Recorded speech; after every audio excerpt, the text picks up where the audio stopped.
Let's just admit, on planet Earth there's a population of over 7 billion people living on the planet, and I can guarantee most of them are actually dumb and stupid. Otherwise, how could there be so many stupid conflicts and wars over illogical reasons?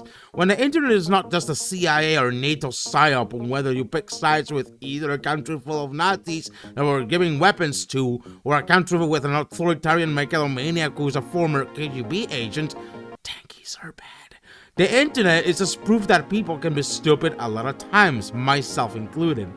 When the ease of accessing to so much information for free, at the reach of your fingertips, whether it is true or false information in this post-truth era, grants nearly 7 billion people the comfort of not having to take the effort of remembering things or discerning what is true or false, it leads to such laziness of the brain that leads people into a lot of times saying a bunch of stupid shit. Doesn't matter if you're on the left or the right on the political spectrum, we as all humans, we've all said something stupid in our lives without any hindsight. And the biggest social media, if not one of the biggest, that can concentrate such amount of internet stupidity is, Twitter.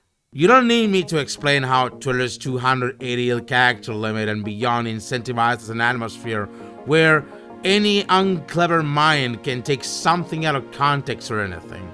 Not to mention how anybody and everybody left or right are competing on Twitter to get that utmost virality by throwing a bunch of shit to see what sticks.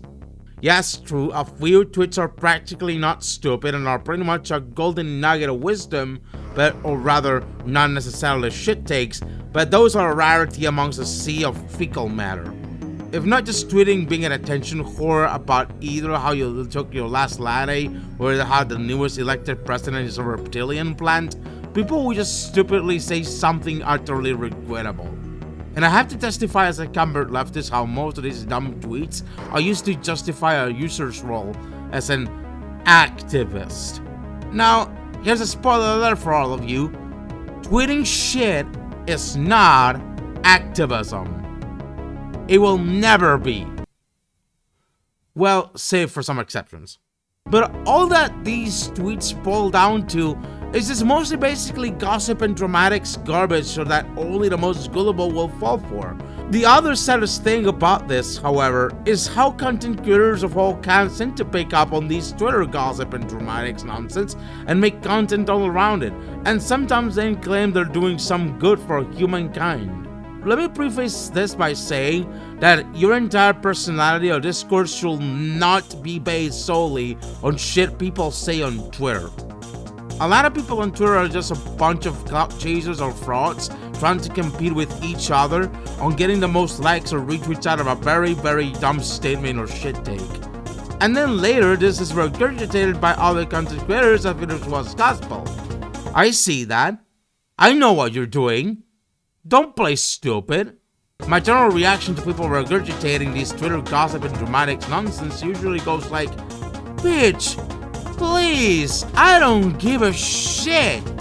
My advice for you, terminally online Twitter user, is to go outside, touch some grass, perhaps maybe interact with real people outside who are not just as intense as people on Twitter.